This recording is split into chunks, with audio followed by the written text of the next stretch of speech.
Gas आज के time में अपने प्यारे भारत के अलग अलग राज्यों में कई तरह के इंजीनियरिंग चमत्कार, इंजीनियरिंग के कमाल देखने को मिल रहे हैं।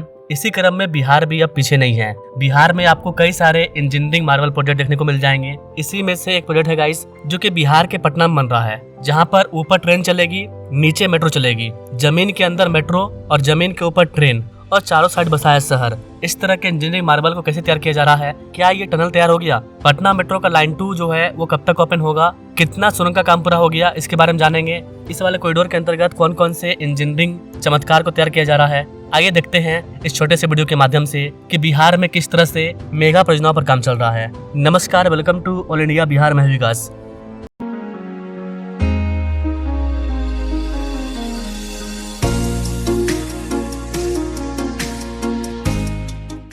गैस पटना में जो मेट्रो प्रोजेक्ट है वो अब एक नया मोड़ लेने जा रही है। पटना मेट्रो का कुछ सेक्शन ऑलरेडी ओपन हो चुका है, लेकिन पटना मेट्रो अभी पूरी तरह से तैयार नहीं हुआ है। पटना मेट्रो में 2 लाइन है, 2 कॉरिडोर है, और जब तक वो दोनों कॉरिडोर तैयार नहीं होगा तब तक पटना वालों को फुल मेट्रो का मजा नहीं मिलने वाला है। पटना मेट्रो के कॉरिडोर 2 में लंबे समय से एक महत्वपूर्ण हिस्सा अटका हुआ था। मोइनुल हक स्टेडियम से राजेंद्र नगर टर्मिनल तक सुरंग का निर्माण कार्य शुरू हो गया है। जी हाँ गाइस, पहली बात तो ये गाइस कि बिहार में इस तरह का सुरंग आपको देखने को नहीं मिलता था। ये अपने आप में एक बड़ी बात है कि बिहार में जमीन के अंदर लोग यात्रा करेंगे। इस तरह की चीजें आपको सिर्फ दिल्ली में, मुंबई में, तमिलनाडु में, जितने भी डेवलप राज्य हैं वहाँ देखने को मिलता था, लेकिन अब बिहार में देखने को मिलेगा। कैन यू इमेजिन, अपने पटना में अंडरग्राउंड टनल बन रहा है, अंडरग्राउंड सुरंग। और ये जो सुरंग है कोई छोटा मोटा सुरंग नहीं है। ऊपर पूरी की पूरी पटना शहर होगी, ऊपर रेलवे स्टेशन होगा, बड़े बड़े बिल्डिंग होंगे और उसके अंदर चलेगी मेट्रो, जो कि पटना के अंदर ट्रैफिक जाम को कम करेगी। अब बिहार वालों को भी अंडरग्राउंड दुनिया का फीलिंग मिलेगा ना। यहाँ पर जो काम रुका हुआ था उसके पीछे का मेन रीजन था कि रेलवे से मंजूरी नहीं मिली थी। जब तक रेलवे एनओसी जारी नहीं करती है तब तक यहाँ पर काम शुरू नहीं होगा। फाइनली रेलवे ने एनओसी जारी कर दिया है और अधिकारियों को राहत की सांस मिल गई है। अब यहाँ पर तेजी से काम शुरू होगा। निर्माण एजेंसियों ने दोबारा तेजी पकड़ ली है। यहाँ पर कैसे बता दें कि ये जो सुरंग है ये शहर के बहुत ही बिजी रेलवे नेटवर्क के नीचे से गुजरेगा, जो कि अपने आप में काफी ज्यादा चैलेंजिंग है। दरअसल गाइस यह काम दिसंबर 2025 में अचानक थम गया था, क्योंकि रेलवे से अनुमति नहीं मिलने के कारण टनल बोरिंग मशीन को रोकना पड़ गया था। किसी भी बड़ी संस्था के दायरे में अगर आप काम कर रहे हैं तो एनओसी लेना काफी ज्यादा जरूरी है। जब तक एनओसी नहीं मिलता है तब तक आप काम शुरू नहीं कर सकते हैं, चाहे किसकी भी सरकार हो, डजेंट मैटर। जो कोर्ट का प्रोसेस है, जो कानून है, उसको फॉलो करना होगा। तो उस टाइम एक मशीन 352 मीटर और दूसरी मशीन 264 मीटर खुदाई करके रुक गई थी, लेकिन मंजूरी मिलने के बाद पहले टीबीएम ने तुरंत काम शुरू कर दिया और अब दूसरी मशीन भी काम शुरू करने वाली है। दोनों मशीनों को 681 मीटर और 705 मीटर लंबी सुरंग को तैयार करना है। अगर दिसंबर के महीने में काम नहीं रुकता तो अब इसका काम अंतिम चरण पहुंच जाता और अब तक ये पूरा हो जाता। यहाँ पर कैसे बता दें कि ये पूरा सेक्शन तकनीकी रूप से काफी ज्यादा चैलेंजिंग माना जा रहा है। ऐसा इसलिए गाइस क्योंकि ये जो टनल है, टनल को Patna Howrah main rail line और राजेंद्र नगर टर्मिनल के नीचे से गुजरना है। पटना हावड़ा जो मेन लाइन है इस पर हर दिन सैकड़ों ट्रेन आन जान करती है। ऐसी कंडीशन में सिक्योरिटी काफी ज्यादा इंपॉर्टेंट है और सिक्योरिटी क्लियरेंस मिलना भी काफी ज्यादा इंपॉर्टेंट है। और यहाँ पर जो एजेंसी मिला है इसके पीछे कई तरह के दबाव है। एजेंसी को इस बात का खास ध्यान रखना पड़ रहा है कि रेलवे के मौजूदा ढांचे पर किसी प्रकार का कोई असर न पड़े। टनल बनाना गलत बात नहीं है, लेकिन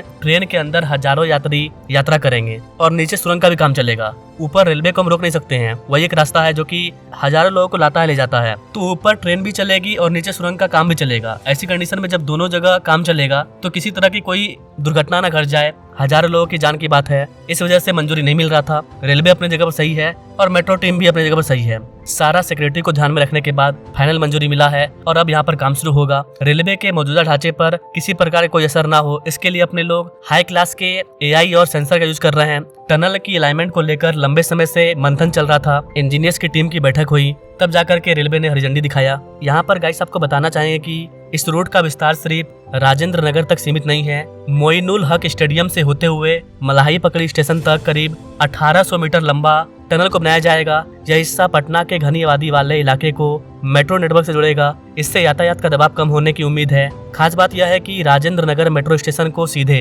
राजेंद्र नगर टर्मिनल से जोड़ने की योजना बनाई गई है, यानी कि मेट्रो और रेल दोनों एक साथ मिल जाएंगे। कैन यू इमेजिन, एक ही जगह पर आपको मेट्रो की भी फैसिलिटी मिलेगी और रेलवे का भी फैसिलिटी मिलेगा। इन दोनों को जोड़ा जाएगा। अगर पूरे कॉरिडोर की प्रगति की बात करें कि पटना मेट्रो का जो कॉरिडोर 2 है उसका कितना काम पूरा हुआ, तो गाइस आपको बता दें कि कॉरिडोर 2 का काम भी काफी तेज गति से आगे निकल चुका है। मोइनुल हक स्टेडियम से पटना विश्वविद्यालय के बीच में 1480 मीटर लंबी टनल को तैयार किया जा चुका है। जी गाइस, ये टनल रेडी हो चुका है। वहीं गांधी मैदान से लेकर के आकाशवाणी होते हुए पटना जंक्शन तक 1450 मीटर का निर्माण कार्य ये भी पूरा हो चुका है। तो 2 इंपॉर्टेंट टनल तैयार हो चुका है। इसके अलावा पटना विश्वविद्यालय से लेकर के पीएमसीएच तक का जो टनल है, ये वाला सेक्शन भी तैयार हो चुका है। पीएमसीएच से गांधी मैदान के बीच में अभी भी खुदाई का काम जारी है। तो काम काफी तेज गति से आगे बढ़ चुका है। कई जगह पर टनल बन चुका है, कई जगह पर टनल बन रहा है, और जहाँ पर छूटा हुआ काम था वो भी आगे बढ़ चुका है। कुल मिलाकर पटना मेट्रो का यह चरण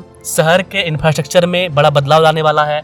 एक क्रांतिकारी बदलाव आएगा। बिहार की जनसंख्या भारत के कई सारे डेवलप राज्य से भी ज्यादा है। साउथ इंडिया के कई सारे ऐसे राज्य हैं जिनकी जनसंख्या बिहार से काफी कम है, लेकिन वहाँ पर आपको मेट्रो का जाल देखने को मिलेगा। कई तरह के इंजीनियरिंग चमत्कार वाले प्रोजेक्ट देखने को मिलेंगे, लेकिन जनसंख्या ज्यादा है बिहार में। तो बिहार में इस तरह के मेट्रो परियोजनाओं की काफी ज्यादा जरूरत है, जिससे कि लोगों को रोजगार भी मिलेगा, लोगों की लाइफ स्टाइल भी बेटर होगी। तो पटना मेट्रो का गाइस ये जो अंडरग्राउंड टनल है, इसका काफी हद तक काम पूरा हो चुका है। रेलवे लाइन के नीचे से गुजरने वाली ये जो टनल है, ये न सिर्फ इंजीनियरिंग का बेहतरीन उदाहरण बनेगा, बल्कि आने वाले टाइम में लाखों यात्रियों के लिए सफर को तेज, सुरक्षित और सुविधाजनक भी बनाएगा। इतना ही नहीं गाइस, इधर प्रायोरिटी कॉरिडोर के तहत मल्हाई पकड़ी मेट्रो स्टेशन भी बनकर के पूरी तरह से तैयार हो चुका है, और वहाँ पर ट्रायल भी पूरा हो चुका है। बस 1-2 सर्टिफिकेट का इंतजार हो रहा है।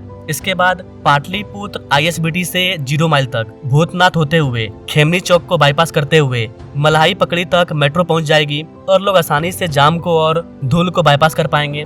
अब उनको ट्रैफिक जाम में नहीं फंसना पड़ेगा। यहाँ पर कैसे आपको बता दें कि खेमनी चौक मेट्रो स्टेशन को इंटरचेंज स्टेशन बनाया जा रहा है, इसलिए उसमें थोड़ा सा टाइम लग रहा है। इंटरचेंज स्टेशन का अलग ही मजा होता है, जहाँ पर आपको एक ही जगह पर कई तरह के फैसिलिटी मिल जाते हैं। तो अभी पटना मेट्रो में काम काफी रफ्तार तरीके से आगे बढ़ चुका है। मोइनुल हक मेट्रो स्टेशन और राजेंद्र नगर मेट्रो स्टेशन के बीच में मेट्रो का काम जबरदस्त सटीकता और लगन के साथ आगे बढ़ रहा है। नीचे TBM मशीन काम कर रही है। जी हाँ गाइस, काम शुरू हो चुका है, और ऊपर ट्रेन भी चल रही है। ये बहुत अच्छी बात है।